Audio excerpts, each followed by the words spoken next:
Hello, everybody. What's happening? The final recap of the final drilling down on the final season 9. Hello, hello, hello.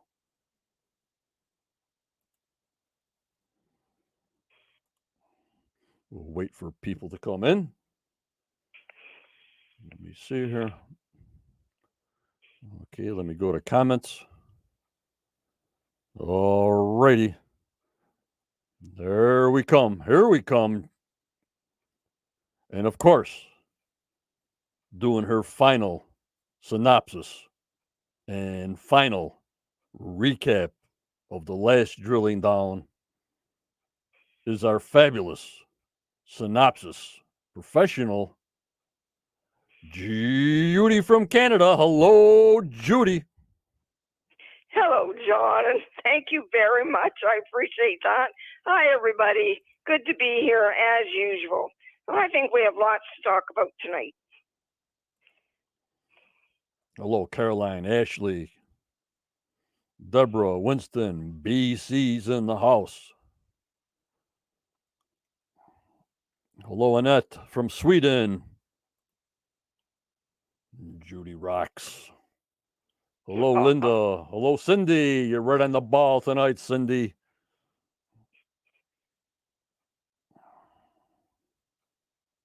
There's Becky. As the gang starts coming in with that crazy delay, Judy, all of a sudden everybody shows up because it catches up, the interwebs. Yeah, it does. I know I got it really quick tonight, too, and I don't usually get it that quick, so. Yeah, it's like all of a sudden nobody's there. Then all of a sudden, boom, 30 people. Ping! I says, oh, my lordy 40. Yeah. And that's good, though, right? Holy Muon!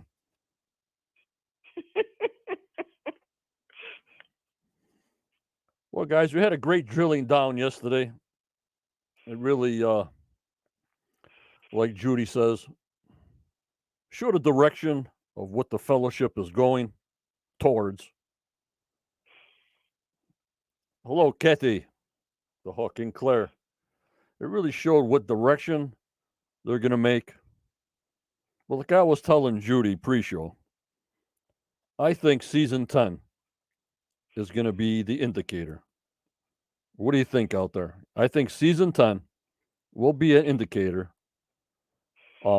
because they're weighing heavy on a spot that the Muon will show a promising position. But right now, their position takes between 6 and 7 months to find. So if they're doing the money pit now in a little other area, that takes 6 months, Judy. So I don't know how they're going to really season that out when it takes so long for all that information to go to BC. You know what I mean? Hi, Jan. Yeah, I agree, John. Now, they might have the answer to the ones that they put down last fall, but that's about all they'll have this coming year, I think. So what do you guys think out there? You know what I'm saying, right, Judy? Yes, I do. It's not information they can get within 3 weeks, and then the editors and the production company gets it for us to see. This information takes 6 or 7 months to decipher. So who knows? Hello, Jazz Dia. How are you? So we'll talk about that tonight. Hello, Stu. Ashley's in the house. I want to thank for the whole season here again. This is the official end right here of season 9 with the drilling down. For your support throughout the year. I'm going to mention the names and even the knights who contribute. And I appreciate every penny that you guys send us because things break down. And this is where I try to get the funds to keep the chat and keep the show going. Here we go.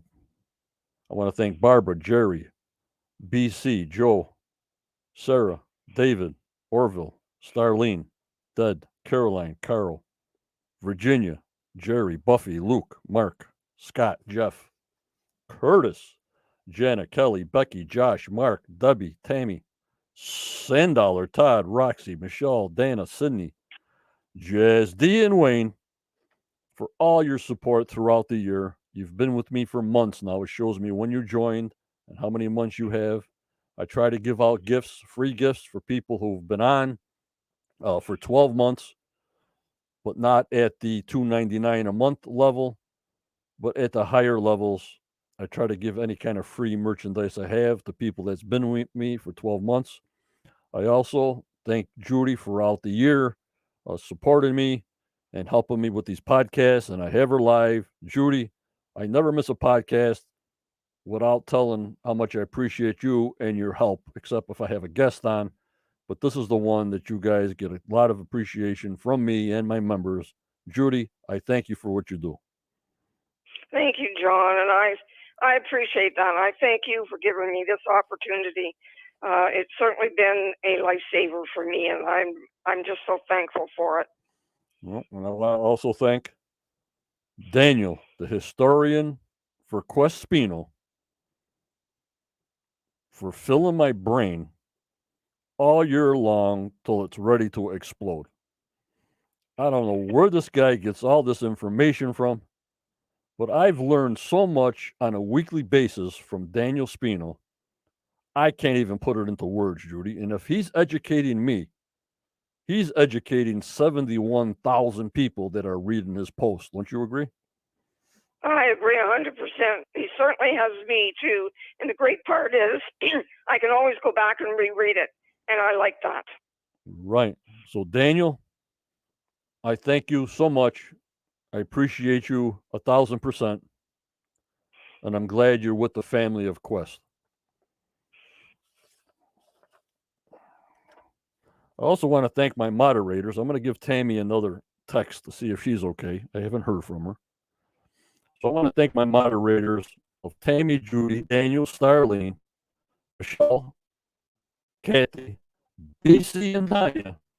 Once we get the Templar side going, if we get some Templar information going on the Templar side, we'll have them on that side to help out. And to our lifetime contributor, we always miss Chris Dona. Our call-in number is 1-323-813-4135. When you see it scrolling, put it in the chat, and we'll see it, and Judy will get off, and you can come right on. I want to thank all my main members from the Quest of Oak Island Facebook group. I want to thank my YouTube channel, which we're getting there. We're only about 2,800 subscribers out of 71,000. It's free to hit the subscribe button. It's free to hit that like button. I just can't get that going for some reason, Judy, but it is what it is. And also my Twitter, that's pretty good. We had about 67 views on the last Twitter, on the last recap, Judy. That was a record for there. Wow, great. Good to hear. I also want to thank all our Anchor audio podcasts around the world, Apple, Google, iHeartRadio, Spotify, Pandora. I think we're coming in close to 13,000 plays. So they're listening to us more. So maybe towards the better weather, they're listening to us more. I don't know. Yes, Professor, I couldn't say it better. We're in it together until the end. We got it. And we'll just move on from the end into new adventures, because I'm pretty sure, I'm going to say my people, our group will follow us as long as we give them good content, honest opinions, and a straight one-on-one. Don't you think, Judy? I think so for sure. And I think we all need each other, John, and I think that's important. So, yeah, we're going to keep going forward. Yep. Hello, Gloria. What's Jan saying here? Let me put her on here. Let's see here. My internet's a little slow, or something's going on here. So, do you think they started decoding the info from the Muon as soon as it started coming through? And just keep decoding it as it comes, so maybe they can give part of the readings and update us. I was going to ask, but I was afraid to ask. That little bit we had that they gave us, a little shot of the Muon, I think that was from the Money Pit. but I'm afraid to ask. You know what I mean, Jen? Yeah, I get you, John. Yeah, you don't want to get in any trouble, right? It's like, no, that was just a sample. And I'll say, oh, then my Right, jaw will drop. You know what I mean?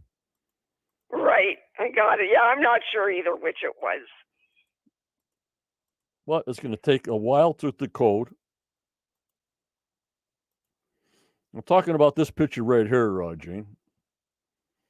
When they showed us this picture, Oh, right, right. hopefully, if it was the first data coming through, I'm not sure.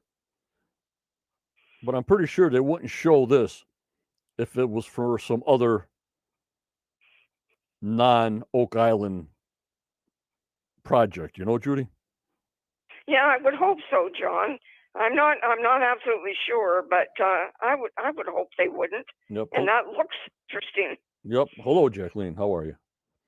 So I'm saying we're going by this, that as the information goes from the money pit to their headquarters at BC, it's a continuous flow of information. So I'm pretty sure if they find something that's closer, what did they say, a 300-foot range or a 200-foot range, if they find something that's a target that's a lot closer, that the information came in earlier, that would give them an early target, Steve will put the GPS on that, and they'll go right after it. You know what I mean, Judy? Oh yeah, John, and that sounds good. And I'm willing to bet you that it'll work that way when they got started last October. Yeah, so I'm thinking like them. Well, if they want a tunnel, if they have a target, but don't forget, guys, what about if they don't have a target? What about if the Muon does not show a promising site? Where do we go from there? You know what I mean? Right, big question, John.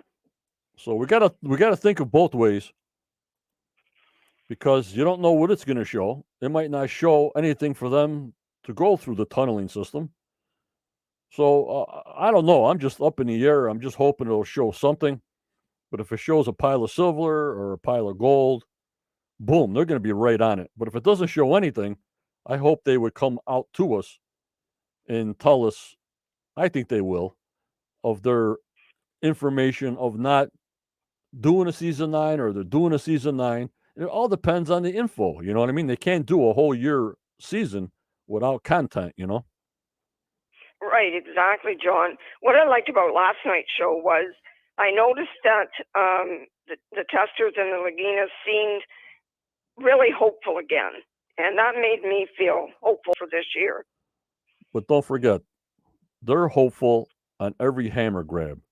They're hopeful on every case on, just as we are. So it's just in their blood to be hopeful on the new technology. I'm not a downer. I'm a positive person. But you got the same drive and positivity on a hammer grab as you do with the new technology that the Muon will show, and they got to know it might not show. You know, Judy? Yes, you're right. I agree. And Jan, how long is this Muon going to keep running? I think you dig in the area as the Muon. Yeah, I guess we're getting hit with those rays as I'm talking to you guys right now from my studio, and that's not going to interrupt any digging. It just shows you the target because this thing's going on for 6 or 7 months straight. It's on underneath. So it was on when they were doing the caissons, I would think, right? Yeah, it looked like it, John. It seemed when they put the Muon down that it was the trees were still green. Right. So when they put in the 5 caissons, they had the Muon running. In the money pit, they had 5 drill holes running. So obviously it was running during the caissons, and but again, it couldn't show any information because now we're getting bits and pieces now. Jan, does that make sense?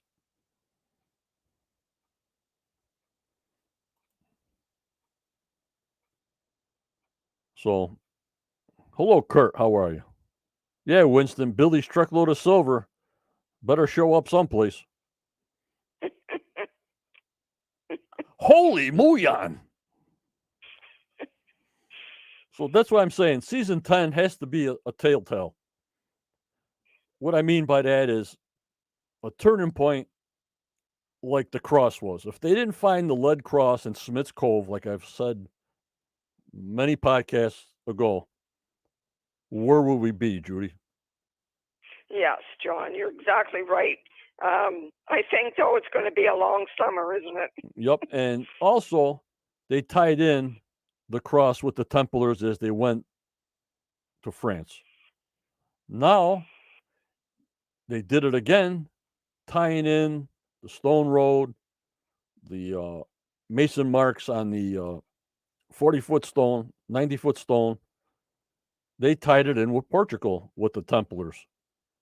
So there it is with all the Templars to give us the hook and to go and see which way they're going.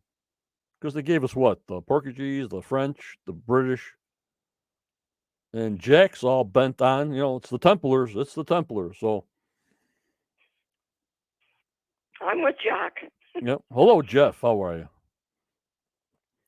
But I thought it was a good show. It summed up most of the whole year. And we'll see about next year. There's no official word on season 10. It all depends what the Muon finds. They still can dig on lot 8. They're waiting for a permit on that. So, yep, build that big old rubber boot. Yep, Winston, every time I say holy Muon, you got to take a shot of whiskey on our last season 9 drilling down show. I'm glad they gave us the show tonight. And the show last week extended us out about 2 weeks. You know what I mean, Judy? Yeah, it was really nice, John, that it ended up like that. And both shows, we got lots of info. Yep, they came on strong at the end. On the last couple of episodes, yeah. Yeah, I can't help but wonder if when they did that last show that was on last night, if maybe they had some of the info from the Muon. And it very well could have been. Yeah, but it was in the wintertime they did it. Yeah, but I thought they started they put it down early in the year that they were working before the caissons went down. Or say they. But I could be wrong. Say they did it in July, right? Right. August, September, October, November, December, January, February would be 7 months. Oh, okay. Maddie was right. in Michigan with snow, so they had to be, March, December. I'm just speculating. I'm not sure. You know what I mean? Right. Gotcha. And if they had anything, they're not going to tell us then because they're trying to save it for either a season 10 if they got enough content or not. They're not going to spill any beans on that. You know what I mean? Oh, they aren't for sure. There's the professor. Then we'll get into Judy. She's got to get her glass of wine, her cup of coffee, and a bottle of water for this synopsis for tonight. So get ready, Judy. All righty, John. The professor, keep in mind that once the Oak Island mystery is solved, you're actually solving 3 mysteries. Number 1, Oak Island. Number 2, Shakespeare authorship. And 3, Templars in America. Yep. And eliminating the pirates. Right? Yeah, there's a lot there. Can't forget the pirates.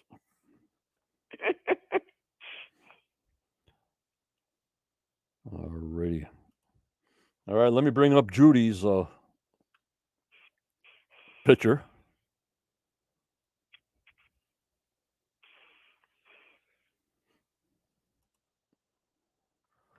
Okay, Judy, your picture's up for the world to see for the last recap of the ultimate answers. It's all yours. Thank you very much, Judy. Thank you, John. And it was Tuesday, May 17th, drilling down the ultimate answers. Rick, Marty, Craig, Alex, Jack, and Maddie are again gathered around the table in Marty's office in Traverse City, Michigan, which they have dubbed the War Room West. Maddie has brought the guys together to find out their thoughts on the questions who, what, where, when, how. He wants to hear where they stand after 9 seasons of hunting. Let's look at their answers one question at a time. And the first one, who? Who buried the treasure on Oak Island? The guides believe many of their finds point to both the British and the French. In 2016, Doug found a page of a log from a French ship. It takes place during the time the French were trying to take back Acadia and describes a vast treasure and secret tunnels, starting from the shore of Smith's Cove. In 2016, the team found signs of a British encampment and British coins from the 1700s. In 2019, they discovered the pine tar kiln that also looked to be British. Marty then says that 2021 season 9 pointed them even more towards the Templars, who became the Knights of Christ, and today the Masons. There's the Templar cross, dated in the pre-1500s, made in France. Then many signs in the Templar strongholds in Portugal that have also been found on Oak Island. Some of the symbols on the 90-foot stone and symbols on the HO stone are on the walls of these strongholds. In Sintra, Portugal, the Templar initiation well has the same measurements of the money pit, such as there are 90 platforms in both, and they are both 13 feet wide at the top. Alex thinks there is a continuous thread that points to the Templars. Number 2, what? What was buried on Oak Island, and is it still there? Marty says, what the heck has been buried on Oak Island? And the team agrees their beliefs as to what has evolved over the years.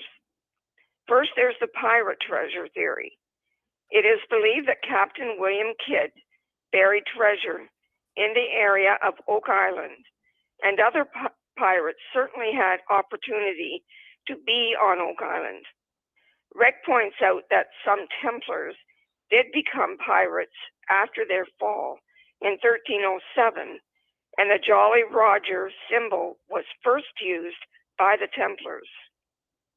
Second, what is gold? The samples of gold found in the Money Pit area turned out to be tumbago, an alloy of gold and other metals used by the Aztecs of South America. Could it have been brought to the island by the Spanish after they stole it from the Aztecs? Scott Clark's theory that the Spanish ship, the Concepcion, left Aztec treasure on Oak Island makes this plausible. Number 3, documents. The team has found pieces of parchment, and there is a theory that Sir Francis Bacon buried Shakespeare's manuscripts on the island. Bacon had discovered that parchment buried in mercury would not deteriorate, and mercury has been found in both the swamp and the Money Pit area. Could it be Shakespeare's work is on Oak Island? Rick points out that what makes our search so difficult is we don't know what we are searching for, and it could be more than one thing. Number 3, Maddie then asks where. Where is here? Where is the treasure? Maddie likes that the team has treated the whole island as one large money pit, not keeping their search in one area. Alex points out that many areas around the island show they could hold treasure, and both Dan and Fred believe there's multiple treasures in different locations. Xena's maps show a number of areas on the island, and 2 of the most interesting are Lot 4, where several artifacts were found, and Lot 8, where testing shows two anomalies underground, 5 feet and 20 feet down. The team is now waiting for a permit to dig on these anomalies. Then there is the ever-present smelly swamp, where testing shows a large ship-shaped anomaly, and many artifacts that could be part of a ship have been found here. These artifacts date from 660 AD to the 1700s. Standing out in the swamp is the stone road that might go to the money pit. Rick says the treasure is hiding pretty good. Maddie then says that the most confounding question is, number 4, when? When did the mystery begin? We have so many different dates to work with. Marty believes it's between 1300 and 1800. Jack, between 1200 and 1800, and he says it's Templar.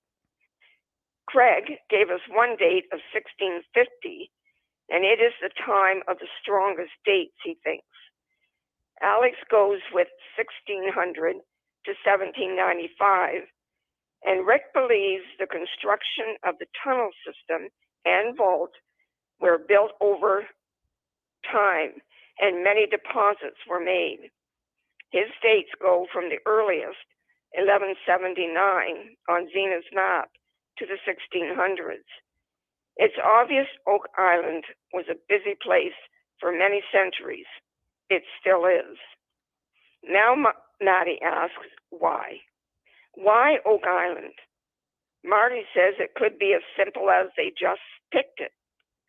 Rick points out that the depositors had something of great value to hide, and the old world was no longer safe, so they brought it to the new world.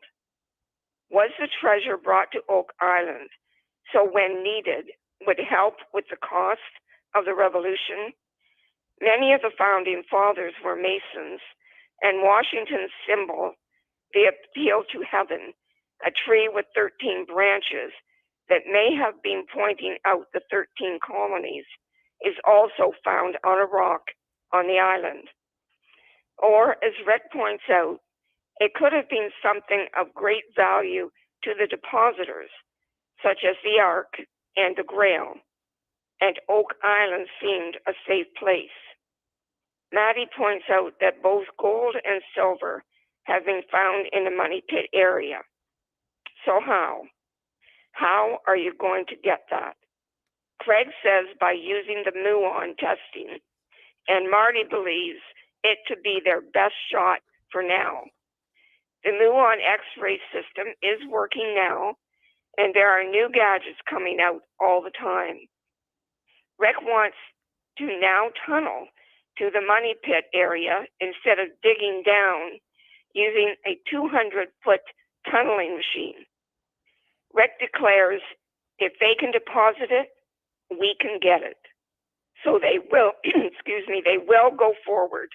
Hopefully, the answers to who, what, where, when, and how will be answered in season 10. It's going to be a long summer, so keep the faith, acorns, says Maddie. And I say, stay tuned, fellow members, and stay safe, please. Excellent recap of the last drilling down, Judy. Very good. Thank you, John. I enjoyed it muchly. This will be posted on our Facebook group, Quest of Oak Island, for all to read. A lot of people see this stuff after our live stream, and it's the normal thing we do. And I thank you so much. You're welcome. I love doing it, John. I am going to miss it. Kurt says, John, has anyone noticed on the 90-foot stone the words 40 feet, 2 million pounds, words that pertain to measurement? All have Greek numeral symbols in them. Yeah, Kirk, there's so many different ideas and valuations on those symbols. It'll make your head spin. Alrighty. Judy's picture off here.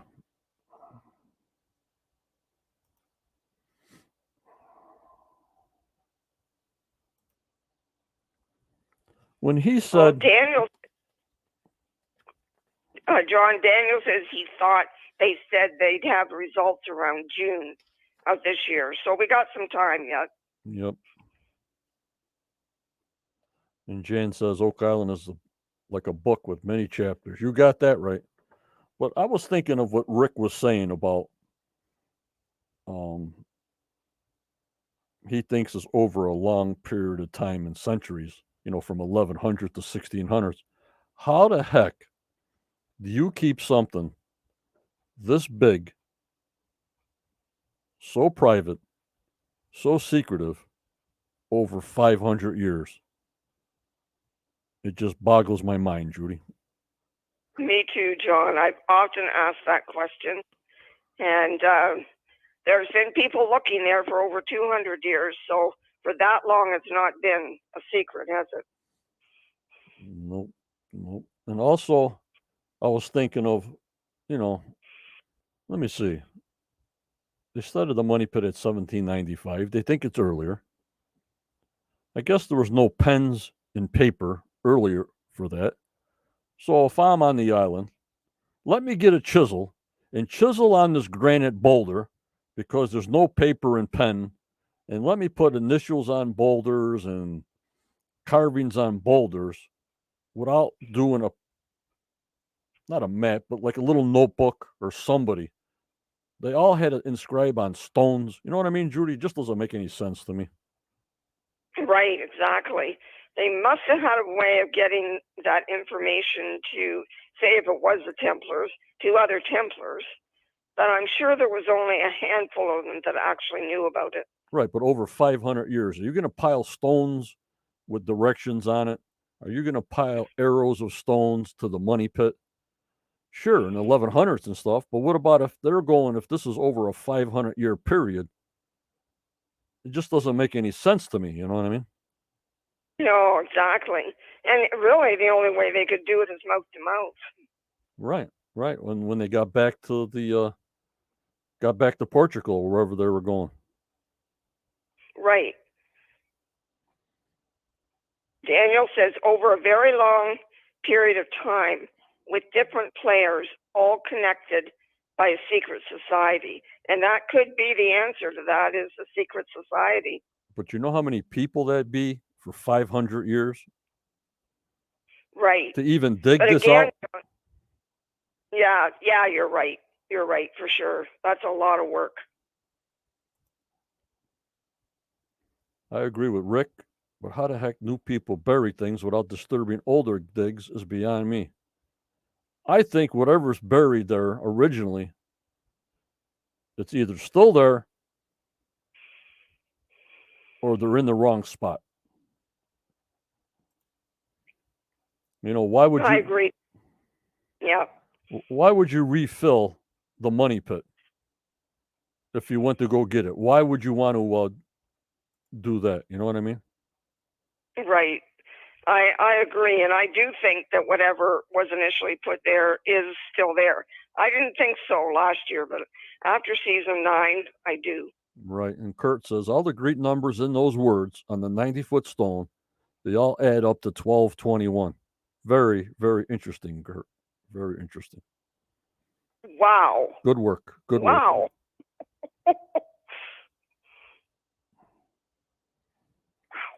And of course, yep, Bill, it could be past the bedrock.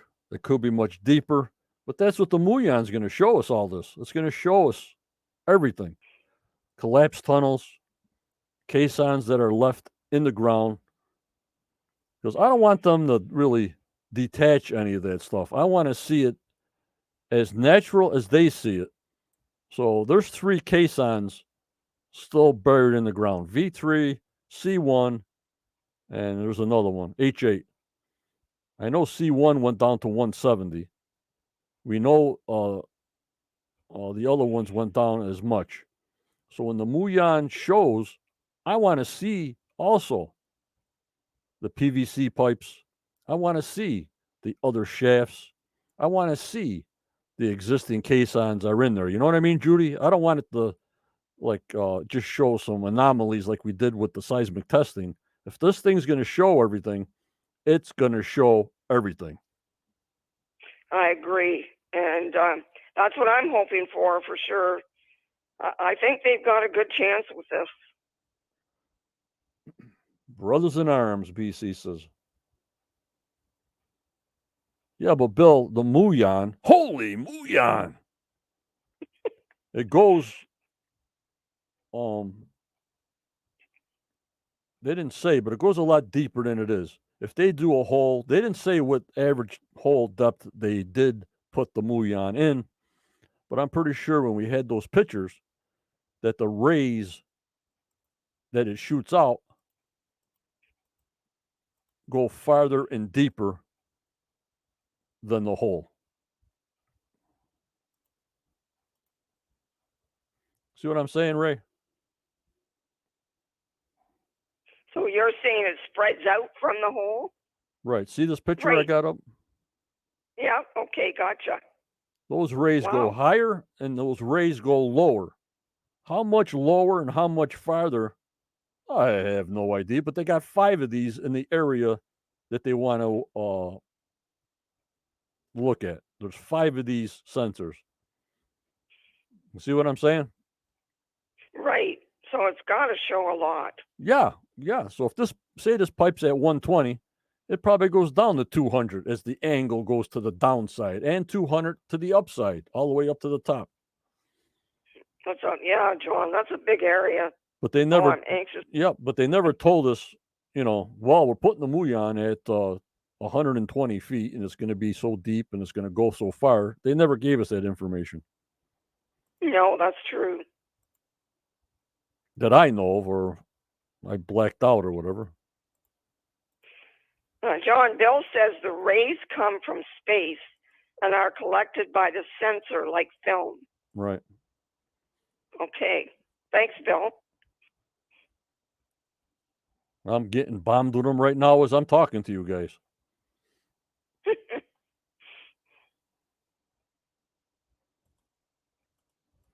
But I'm pretty sure they got that covered to go deeper. They're not going to go through all that and be, well, we didn't go deep enough on this thing. I'm sure they will. So we'll go through some screenshots and discuss. And first they showed us this thing. I don't know if they said they put this down in 10x, guys. Yep, Bill, I'm safe by my steel roof. First they show us the Muon technology like this here, but don't forget, they developed this sensor hole technology just for Oak Island. These 5 sensors that went down a drill hole is the first that they have done. Wow. That's really something. Yep.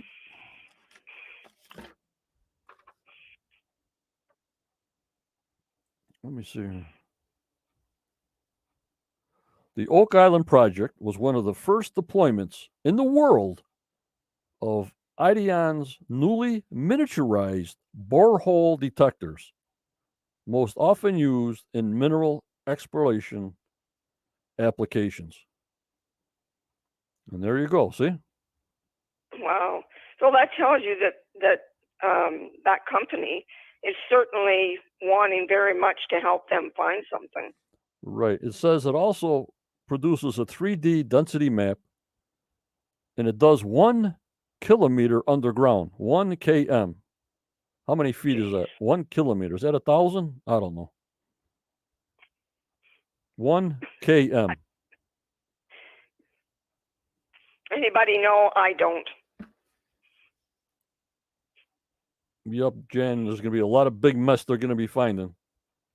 A lot of wood boards, shafts, demolished tunnels. It's a mess. But it's going to show it all. It's going to show it all, Jan.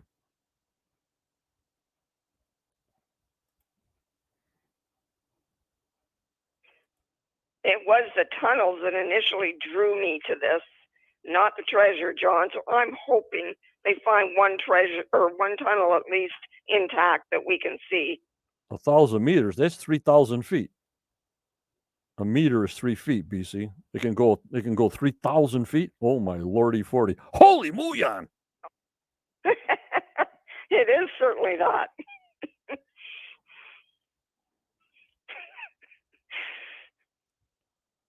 3,280 feet. Well, that's plenty. So there goes your answer, Bill. That's a lot of feet. Alrighty. Well, they're back in Traverse City for the last time in the winter. No idea what date. And the program was called, like Judy says, The Ultimate Answers.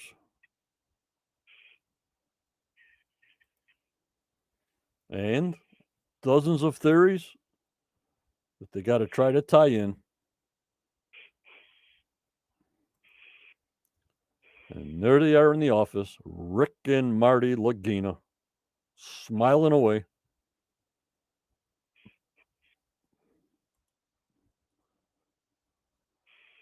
Kathy, winter starts here in July in New York. And there's Greg. Looks good.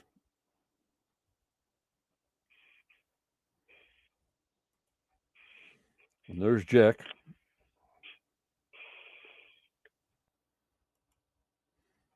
And there's Doug Crowell. Appreciate him helping out in our group with Doug's data.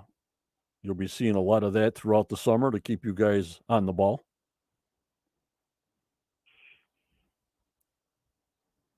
Yeah, it's good to have him aboard for sure. Yep, he was talking about that big ship of treasure that he found in the archives. That a large quantity of treasure was dug inside the shore of the island. Remember that, Judy? Yes, I do remember it very well because I was so surprised when he found it. Yep. Again, they had that remote sonar detector out in the bay that we didn't see this season. I had a picture of it that was a remote sonar mapping the bottom of the bay and probably the side of the island underneath. But we didn't hear anything on that, Judy. No, I was surprised, but still they had a lot to think about and a lot to do yet. Mm-hmm. Daniel says, I think the team, oh shoot, I lost it. I think the team realizes how profound the mystery of Oak Island is beyond its treasure. And Daniel, I agree. I think some of them are just starting to realize that now. Yep. When they found a bunch of coins all over the island, especially on lot 16, Sam Ball's lot.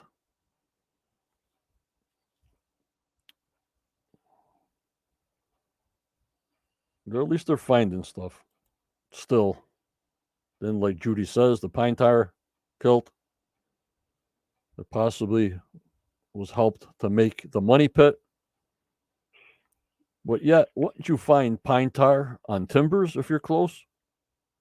I have not saw or seen any timbers that came up with pine tar on them or near them.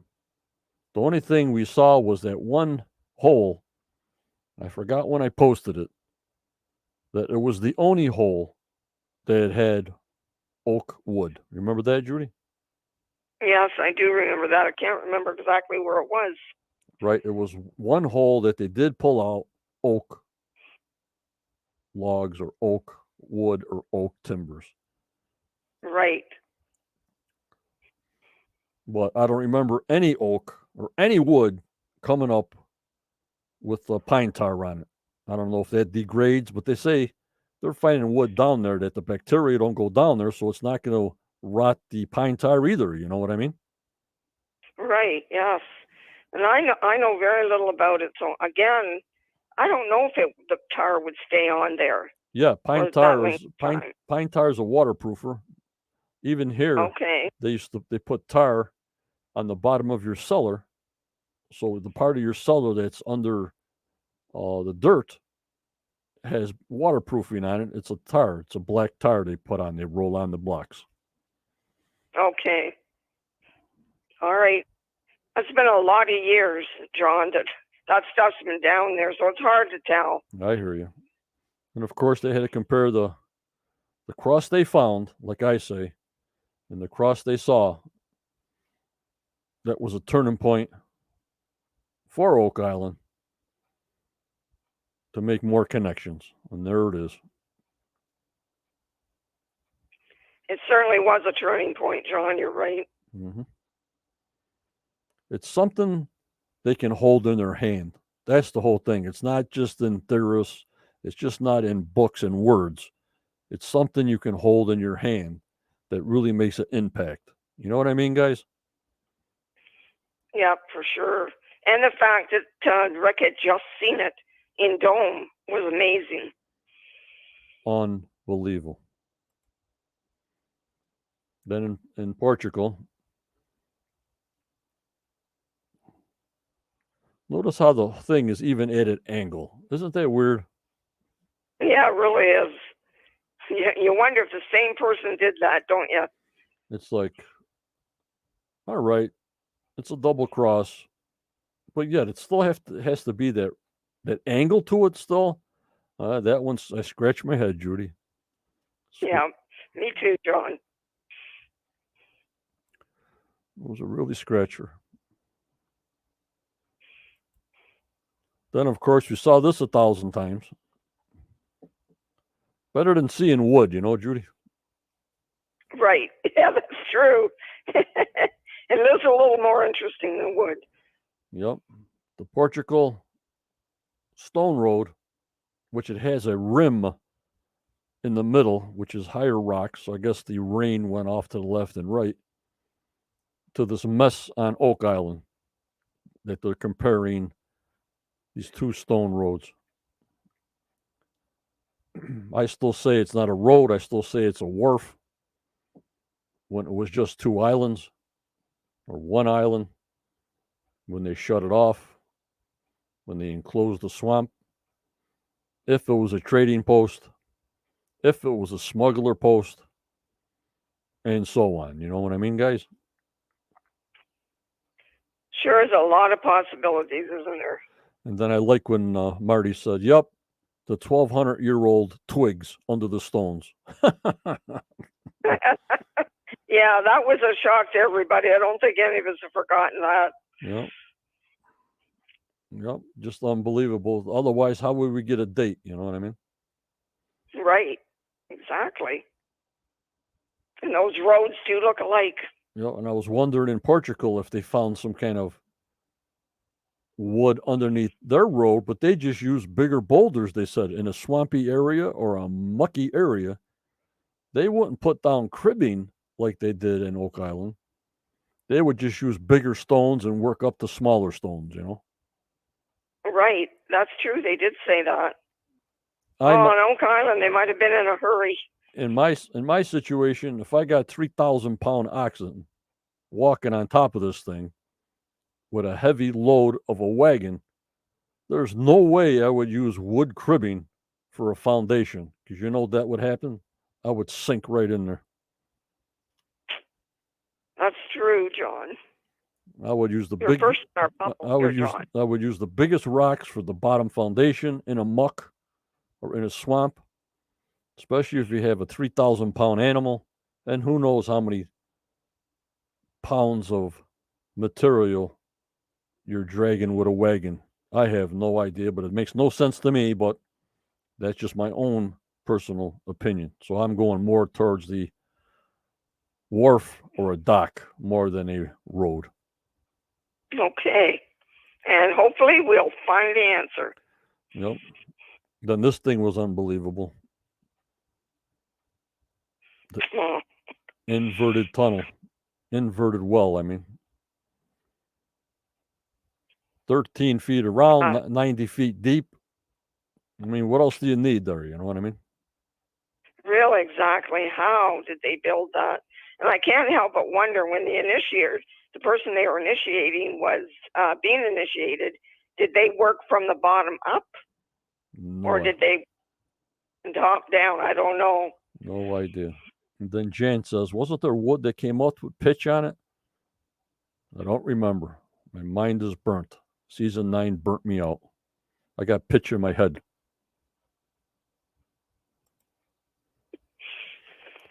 Then they were talking about the pirates, that he buried treasure way past of Boston. And even when they did maps, they put right on Oak Island kids' treasures. Unreal. Unreal. Really. And they don't know for sure that it was there. Right. Unbelievable. Then they get all hyped on the gold on this piece of metal. But I'm always thinking, Judy, I go back to when they said they used a lot of dynamite in the money pit. Mm-hmm. Dynamite, when it goes off, it melts a lot of things together that just don't melt together naturally. Who knows how it was done and how this gold got on this metal. But do you just find one little piece? You know, all little pieces of these things? Wouldn't you find more? I mean, if there's a whole big ship in the swamp, don't you find more pieces? Not just one. I know it's a big cleanup area that these people, whoever did this, cleaned up after them, cleaned up Smith's Cove, cleaned up the money pit, cleaned up everything else.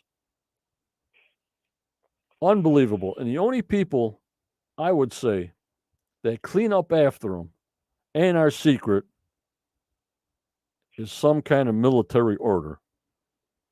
Your regular guys of investment people hiring workers and doing things like this here, you're going to find stuff all over the place, Judy.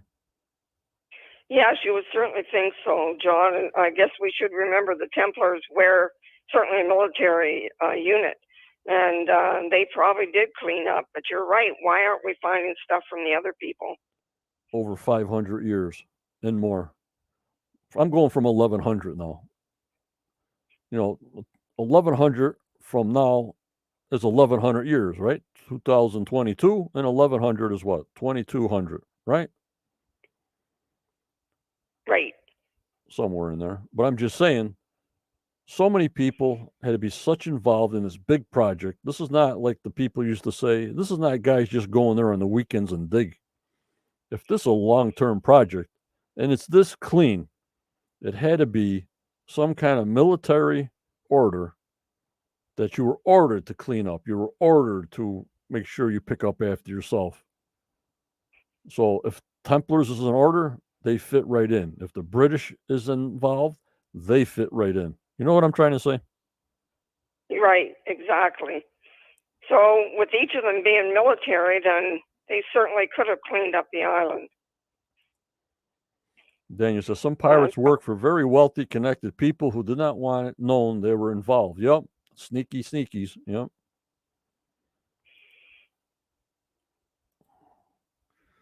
Tumbaga was made of multiple metals and it would be melted down and separated into individual metals.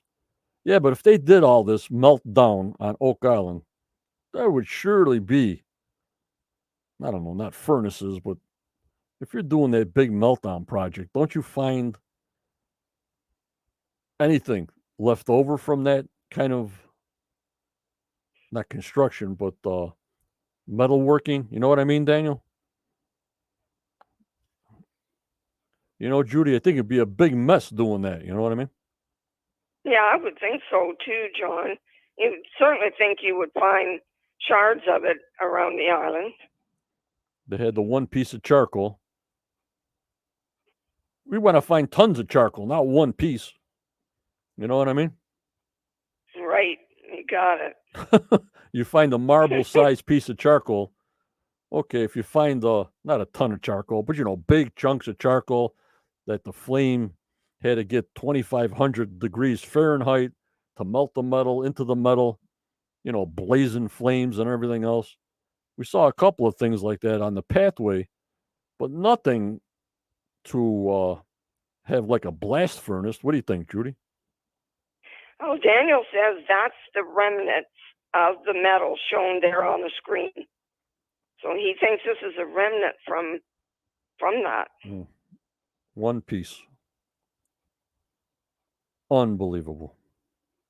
Also, Cindy says, I watched a show that said there were miles of tunnels on the bottom built by the Templars, and the Holy Grail may be hidden there. I'm assuming, Cindy, you mean on the island. Yes, I have seen that as well.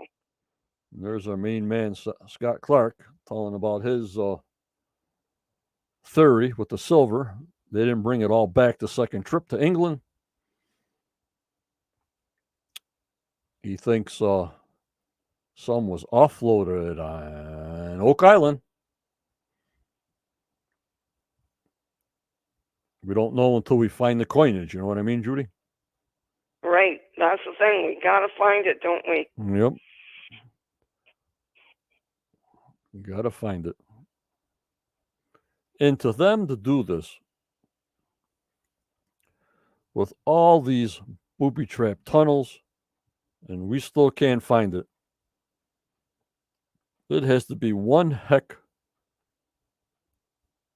of a treasure that has to be there or taken out of there, Judy. Whatever it is, John, is extremely important. It's still important, I think, to the Masons, even today. And I think it's still there, whatever it is. And I think it has great meaning for all of us. BC says the rest of the residue could be at the bottom of the sinkhole or the money pit. Yeah. They just didn't find it. They just didn't find the right location. They didn't go deep enough. But how many years do we have to go through this? You know what I mean? Oh, right. Right. And Doug, the rest was turned into Bitcoin. Doug comes up with a couple of good ones I'll put on once in a while. Oh, the tunnels that Cindy was talking about is under the initiation well. Thanks, Cindy. Right, that's what they did. They showed us. We walked right through it, and we went outside. I mean, when Rick and Doug and Corian down the initiation well, through the tunnels on the bottom, right out. Right. And here's the coinage Scott was talking about. And this is all, we're dependent a lot on this Muon to find out what the heck is going on. And we just don't know until.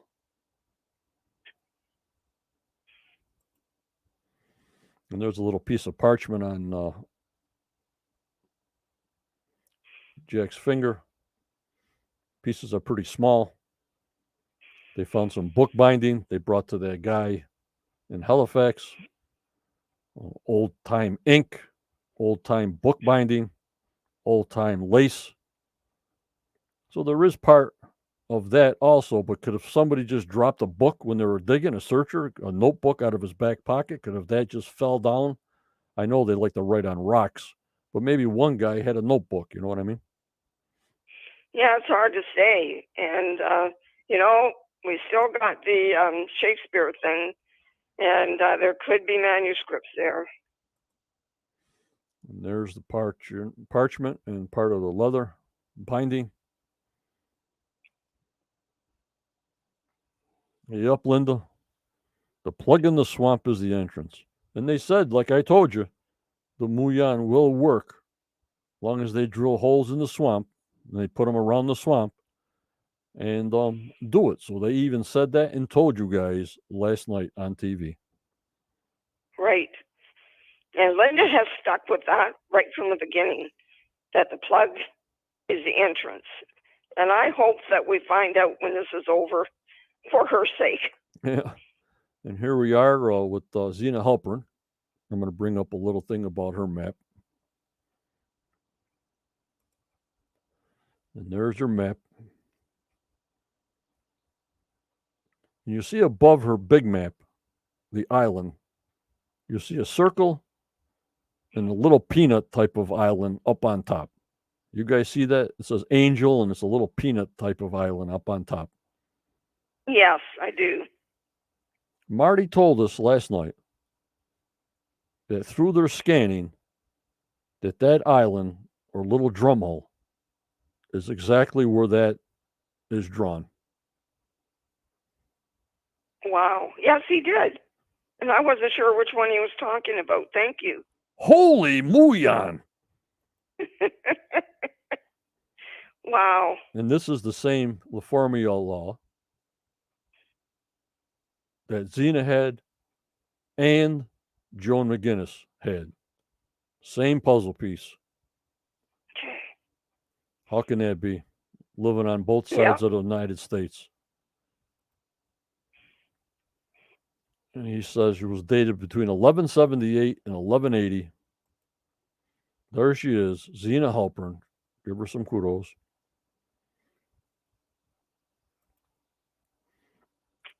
There's all the three maps together. Wish she could have stuck with us, eh? She would have helped a lot. Here's a closer picture of the map. On top, you see the round island. It's not round island, but you see a little round island and another island that looks like a little peanut.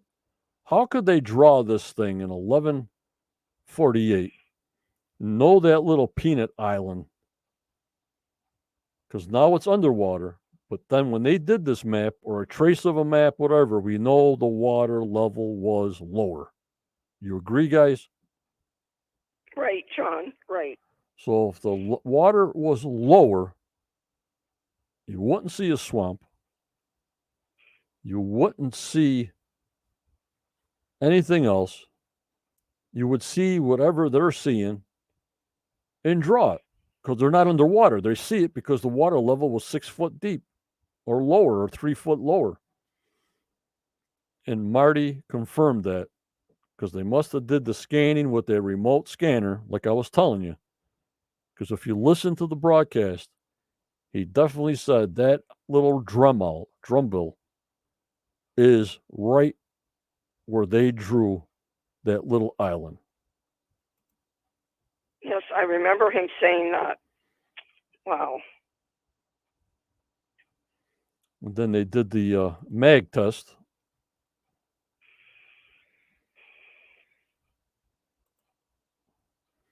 And that's where they have to look on lot 8.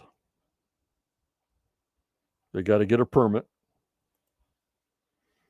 And here's where they found the cobblestone road again on lot 4.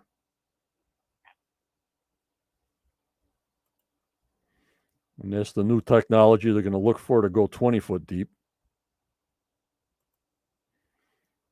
And here's what they showed. I want to stay on this a little bit. And Daniel says, I thought it was very telling. Rick did not confirm the map. Yeah, but when they highlighted that little drumlin, that is there. But when this map was recopied, traced, or whatever the heck you want to call it, it's not the original, that they knew it was there because the water level was lower. Okay, members, what do you think of that? No, I think you're right about that for sure. I think what Daniel is saying is that there is some discussion as to whether or not Xena's map is authentic. So, and I think that's what he's referring to. Well, Aaron got the anchor stones off the map. Right, that's true.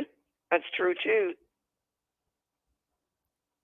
So there's got to be some parts maybe are telling. Some parts are maybe not, I don't want to say fabricated, but even with dot to dot, they go by these maps and they're finding things off these maps.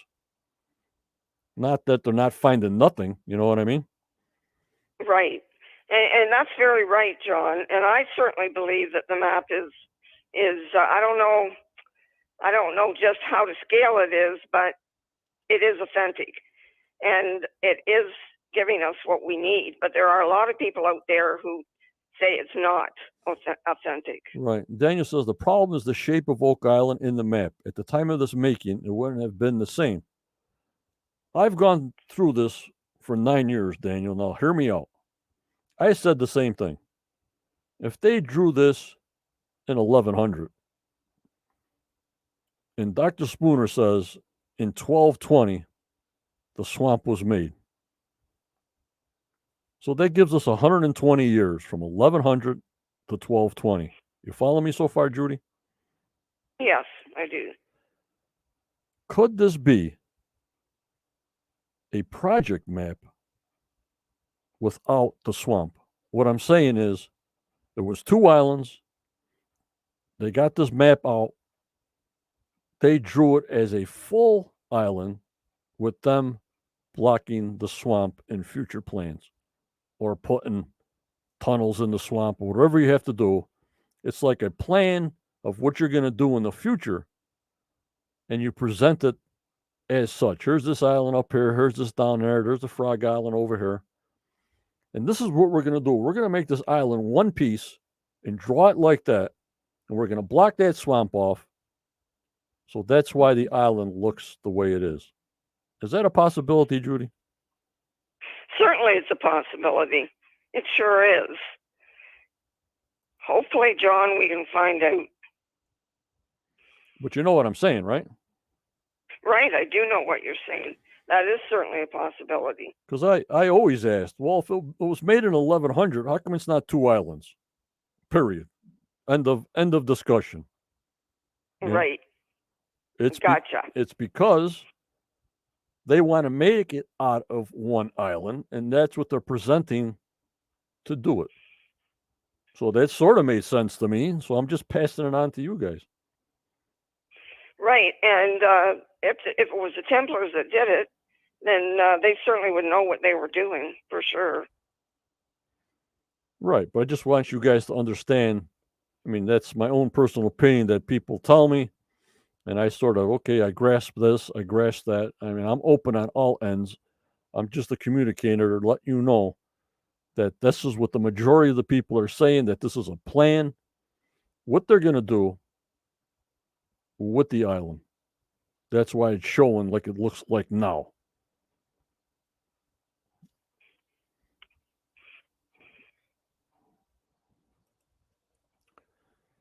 And this is when they were in Scotland.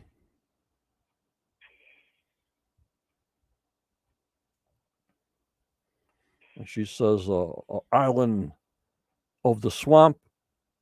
And the Templars say, the island of the oaks. Did you notice that, guys? Yes. Yep. She has said that before, and I've heard her say it several times. Yep. The island of the swamp, they say. And the Templars is the island of the oaks. And she says the treasure is on the west side of the swamp. The Templar treasure. She also said to Marty that in history it says that the New Jerusalem will be built on an island of swamp. Yep. So many references to Oak Island. Yep, just too many. How many, I can see 1, 2, but all these references and comparisons from Portugal, just too many things. Just too many things. So something definitely happened there. Can we find out? I don't know. Was it there? I don't know. Is it still there? I don't know. I have no idea.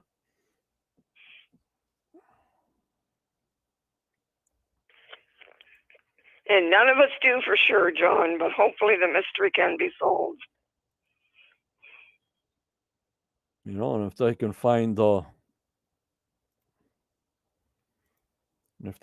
this thing from Smith's Cove Tunnel to that 12 by 12 anomaly that seismic testing's already shown, they must have a file 30 feet thick on data, Judy, Oh, they gotta have. I just can't imagine what it's like in their storage room. Poor Doug. And Doug knows facts from way back when, from every person, from every researcher, from every little thing. Doug's doing a fantastic job, and it's just a lot of information. But to put the shovel in the ground, to find this, to have something in your hand, it's so hard. It's so hard for them to come up with something. You know what I mean? Yes, it is, and hard on them for sure. Yep. But people keep on writing books and books and books and books. More power to them. But we want to see the X on the spot with the theory, dig it and find it, just like Aaron. There's an anchor stone over here, boom, found it. There's an anchor stone over here, according to the map, boom, found it. You know, things like that give you precedent over other stories. You know what I mean? Right, exactly. I'm hoping that they will maybe this coming year come back to Aaron's theory and work with it again. I think it's an important one. Right, so do I. Especially with the 5 cans, we found nothing with the 5 10-foot cans. And again, it all depends how much weight they're putting on this Muon technology. That's the kicker. How much are they going to depend on that to show them something? And of course, like everybody knows, the money pit is one big mess. And they're going to see it now for sure. Yep. I mean, anything that looks square or something like that. I mean, there can be 4 pieces of wood that look square. You know, oh, that looks like a box. Well, how do you determine all that? You know what I mean? Right, for sure. It's not going to be easy. No. Here's the information, 6 or 7 months. It's going to take even more to determine where to go. Now, don't forget, Marty and Greg, I mean, they're sort of like miners. When you looking for oil and stuff like that, they know what's going on. You know what I mean, Judy? Right, they do, and I'm glad we have them aboard for sure. Yep, they know. You know, they know the technology, and that's why we're getting it. But one of these days,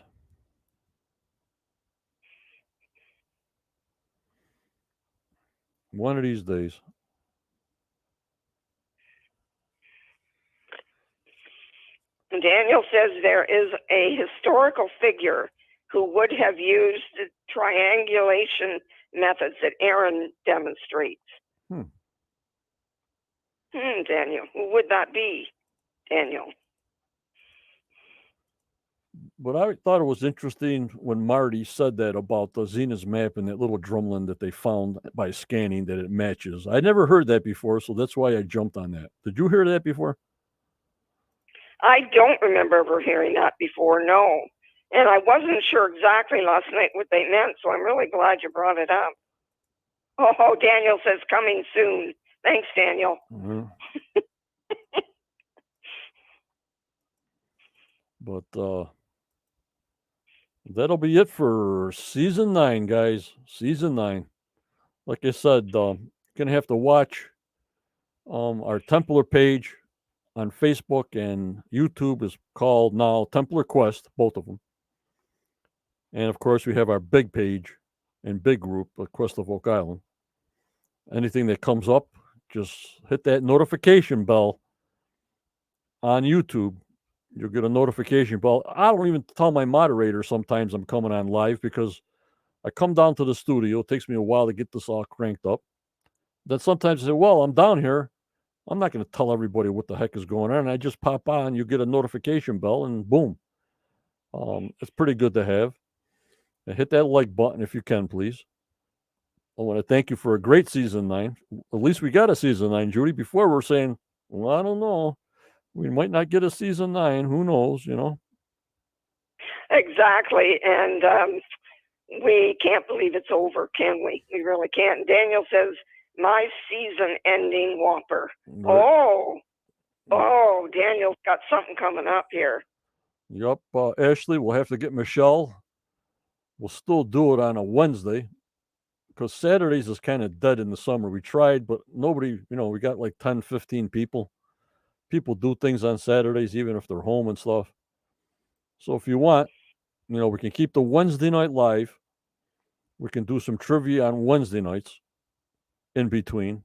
But it all depends. If I get guests and they want to come on, we get news, they want to come on. We want to get Templar expertise to come on our Templar channel. So we got to play it by ear. So that's why you keep vigilant on my groups for notifications of what's going on. I just don't disappear. I mean, last year we did pretty good, Judy. We were on at least once a week. Yes, we were. I thought we did well considering we didn't have a lot to work with. Right. And now, if they're doing a season 10, if they're on the island until they get the information from the Muon, they're so busy they couldn't get on the show before. How the heck are they going to do a podcast now if they're in the season now? You know what I mean, Judy? Right. Yes, they're busy at this time, so it's hard to get them. But we always can get Carmen on for 6 months straight till the show comes on. There you go. I can deal with that. He's one of my favorites. Yeah. I told him until he gets his high-speed internet, I can't deal with all the chop outs and cutouts and everything else. So he said they're putting in Wi-Fi or fiber optics in the front of his home. So he'll be ready to go. Good. Good. Well, if we can get him, let's get him. What do you mean one more time, Sydney? Lordy 40? I'm not going anywhere. But you're stuck with me. You're stuck with Judy and the rest of my gang here, and Daniel and Starlene and Kathy and Tanya, and BC. We're going in a different direction, maybe a little bit more towards the Templar side. And they're always going to be hooked into Oak Island. But if we get somebody who is not a Templar, but a Freemason that wants to give us more education, I'm not going to put that on the Oak Island site. I'm going to be putting that on the Templar site. You know what I mean, Judy? Right, exactly. And that sure would be great. It was great to have an evening of talk about the Masons. Yep, and we got about 430 people, hardcore people that came over from the Quest group. If you're from the Quest group and want to join the Templar Quest group, you're automatically vented to come over. So you just have to join, and you join. You just come in. So I know who the 430 hardcore Templar Oak Island fans are. Ashley says, John, I wouldn't want to be stuck with anyone else. Well, I agree. I thank you so much, Ashley. I thank you so much. Maybe I'll change the studio up around. I got to do my, I get bored with the same scenery. I might look for like an old church background, have like a old Templar church background. That sounds like a new idea I got. I don't know. What do you think? Well, it'd be cool. Be cool to look at for sure. We'll see. But then you got to take the TV off, the remote off. And I'll give you one little tidbit. In June, we will have a new video from Oak Island. Oh, great. Good. Oh, we'll look forward to that. So we'll see what's going on in June. Well, maybe we'll have some drinks, maybe on a Saturday, maybe on a Wednesday. It all depends what you guys want to do for the summer. Maybe I'll take a poll if and when I get this information in June, when you want to see it, with a glass of wine, a cocktail, some popcorn, because they're only about 10 minutes long. But then we can do screenshots and talk about what's going on, because if there's nothing to see, what's the sense? You know what I mean? Right. Daniel says, holy martini. Holy Muon. Shoot. But we had fun. Not only that we had fun, we're like a family, and treat everybody the way you would want to be treated. You know what I mean? If somebody gets to you nasty, well, I try to be kind, but if they get too nasty, well, then they're gone. You know what I mean, Judy? Right, John. We've been lucky. We haven't had much of that, a little bit, but not very much. We got a great group here. Yep. And I love family so much. Yep. And I try to keep the podcast different than all the rest of the podcasts that I don't see. I mean, people do send me screenshots, and of course, I got to take a peek, but I really don't go to any other podcasts or groups because I want to be different, you know. But then people send me screenshots of who's copying you doing this and who's copying you doing that. Sometimes it's like, well, you got your own podcast, do your own thing. Don't copy any other people's format. Just do whatever you have to do. You know, that's why I started like Doug's Data and having the screen going with the proper video going of Oak Island. Sure, this stuff can be all shareable, but don't use it on a live podcast to have groups for views. Sure, you give me credit, but a lot of times I don't accept that because some people don't even ask me and they just put it up and then I go after them. That's how Johnny works. If I worked hard for the stuff I do, somebody just doesn't take it away in a second and throw it up on their podcast to their members. There's a share button. Everybody can watch the video of the island, Judy. There's a share video. But if you're doing a live podcast or a podcast, it's not really allowed. You know what I mean, Judy? Right, John. And I hope they listen. You know, it's not trying to be mean. It's just you work so hard for your own content and your own 71,000 people. It's just you got to realize how much work goes into something like this here. And I'm proud of what I do. I'm proud of all my members. I'm proud of my content. And I would do this only if there was 20 people. But we got 71,000 people that I appreciate. And that's why I try to give you the best. So if people call me a meanie or whatever they're talking about me, it is shareable from person to person, you know, on your phones or whatever on YouTube. But it's not shareable if you're doing a podcast. I guess you can take a clip out of it. I got to understand some of that. You can take a clip, but it's hard to understand all the ins and outs of YouTube about taking a clip when you're doing a podcast. I'm not sure on that. I do see YouTubers when I watch sports that they actually have a clip of somebody else's channel that they have like up here in a picture, Judy. Right. And they talk about their interview with somebody else from their clip. How they do that? They must get the permission to do that. I'm not sure. Well, I know I don't know for sure, John. Right. So that's what I wanted to say on that on season 9. Do your own thing, and we'll do our own thing, and just go forward. You got her. I just wondered if you wanted to point out Tanya's gift to you behind you there. Yep. Right there. Let me see. I think I tried to put it on the and I don't know why it didn't come on. It's right there. And Tanya sent him that. Tanya, I guess, from Portugal. Yeah, Tanya, not Tammy. Yeah. I've been trying to contact Tammy. I haven't got a hold of her.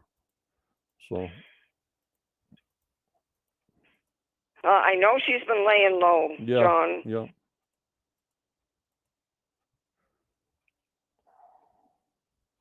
No, I tried to put it in here. Let me see, guys. Hold on.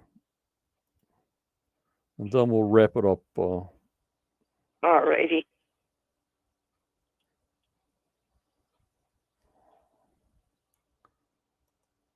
Let me see here. Hold on, guys. It was Templar big medallion or whatever you want to call it. Tanya sent it to me. Yeah, good description, yes. And she said, what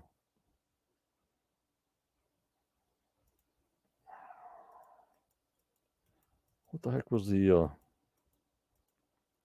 interpretation of that?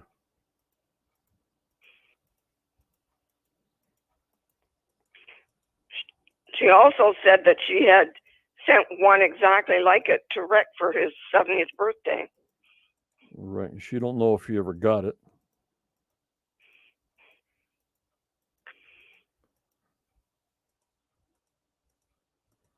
Oh, well, I downloaded it, but guess what, guys? It's lost in the World Wide Web.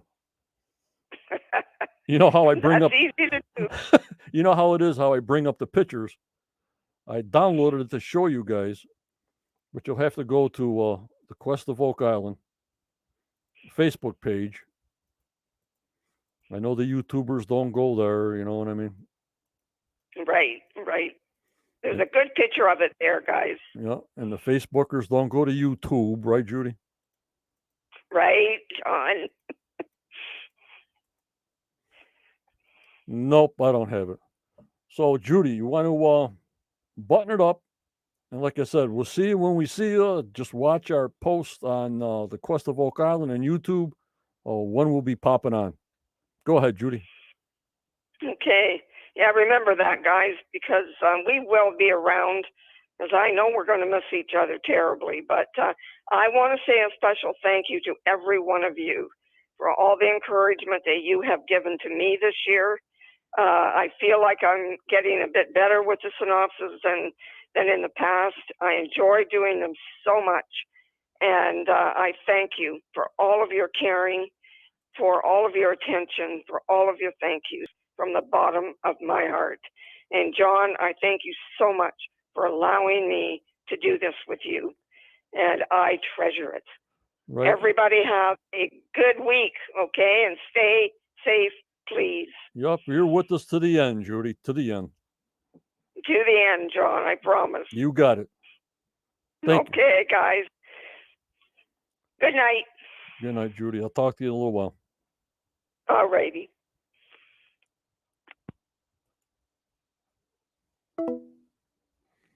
Great season 9, John and Judy. Here's so many great summer discussions and even better season 20. Yup.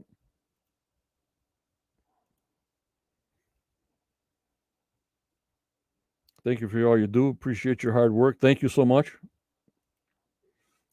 And the professor, thank you, Judy, for all your wonderful work. Yep.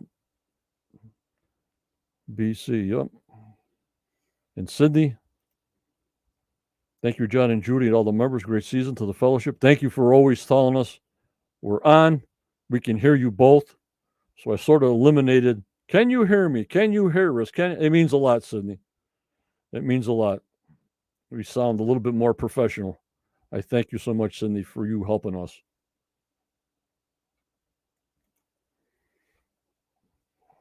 Thank you, Tammy, for being a member. We'll just keep on getting better and better.